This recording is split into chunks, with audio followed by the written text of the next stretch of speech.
राधे राधे। मैं पंडित उमेश चंद्र दीक्षित आप सभी के समक्ष एक भक्ति और ज्ञान से भरपूर कहानी लेकर आया हूँ। जैसा कि मैं समझता हूँ कि आप सब लोग इससे ज्ञान प्राप्त करेंगे, आप सबको ज्ञान मिलेगा। अगर आपने अभी तक हमारे इस चैनल को सब्सक्राइब नहीं किया, आप सब्सक्राइब करें। मेरे इस प्रयास को जारी रखने के लिए आप इसे लाइक करें और ज़्यादा से ज़्यादा इसे शेयर करें। राधे राधे।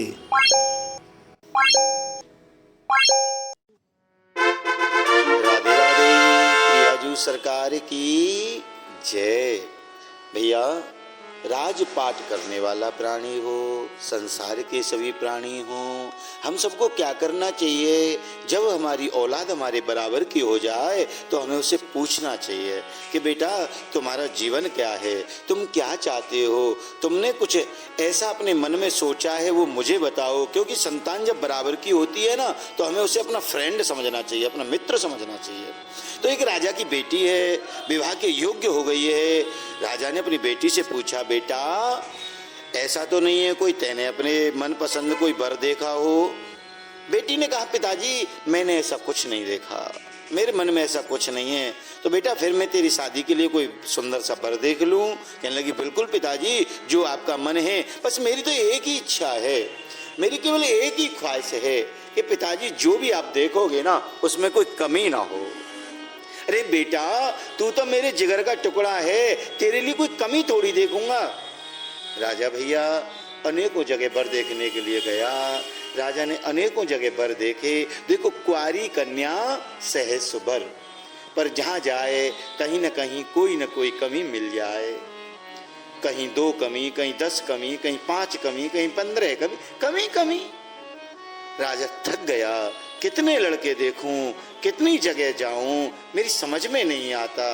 राजा एक दिन घर में बैठा था और घर में बैठा हुआ राजा मन में सोच रहा था। फिर किसी और ने आकर के बताया कि राजा साहब एक लड़का है, आप उसे देख लो। अब वो वहां गया, देखा बड़ी सुंदर व्यवस्था थी कि बोले, भैया मैं आपके लड़के को देखने के लिए आया था महाराज, आप एक बात बताओ कि आपके यहाँ कोई कमी तो नहीं है आपके लड़के में? कहने लगे, नहीं नहीं, मेरे लड़के में कोई कमी नहीं है। मेरे लड़के में अगर कमी है ना तो सिर्फ 2 कमी है बस। अब राजा थक चुका था। राजा ने मन में सोचा, कितनी जगह जाऊं, क्या करूं, एक काम करता हूं, कमी तो 1-2 कमी तो किसी न किसी में मिलेगी ना, बाकी तो बड़ी अच्छी व्यवस्था है इसकी, मैं यहीं कर देता हूं। जिसमें कमी नहीं हो वो भगवान है, ये इंसान है, 1-2 कमी तो मिलेगी। उसने विवाह के लिए घर जा करके कहा कि उसके अंदर 2 कमी है और विवाह कर दिया। विवाह हो गया, बड़ी सुंदर तरीके से विवाह हुआ। राजा ने बड़ा सुंदर दे दिया और बेटी जब ससुराल गई, बेटी जिगर का टुकड़ा है, राजा को बड़ा कष्ट हुआ, दुख होता है जब बेटी को विदा करता है, पत्थर दिल भी रोने लग जाता है।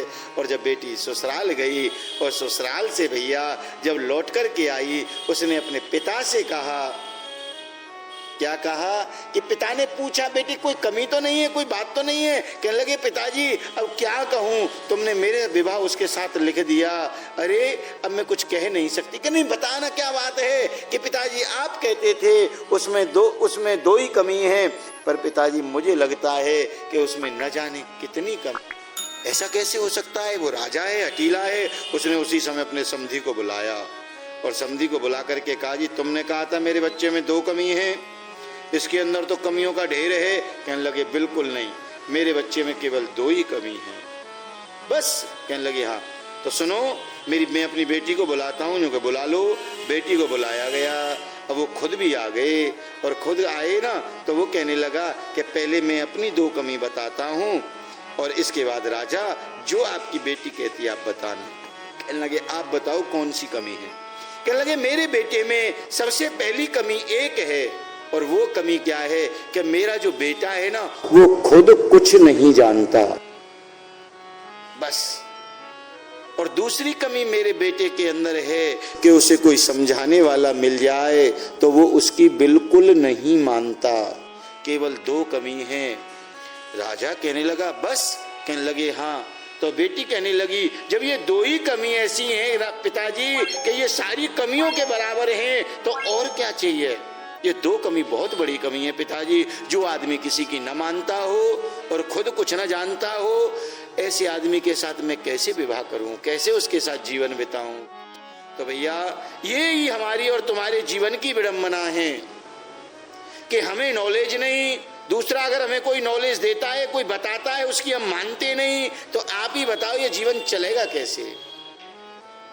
जीवन को समूथ कैसे करोगे? जीवन को अच्छा कैसे करोगे? बताओ। मेरा कहने का मतलब है कि अगर आपको ये मेरी कहानी अच्छी लगी हो तो आप सब लोग देखो, ये बिल्कुल सत्य है, तो आप भी जानते हो। हम जानेंगे नहीं, दूसरे की मानेंगे नहीं तो मंजिल पे पहुंचेंगे नहीं। तो अगर आपको अच्छी लगी हो तो आप इसे भैया शेयर करो और भी सुने, इससे ज्ञान मिले।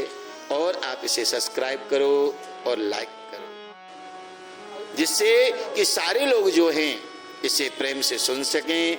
श्री राधे प्रियाजू सरकार की जय।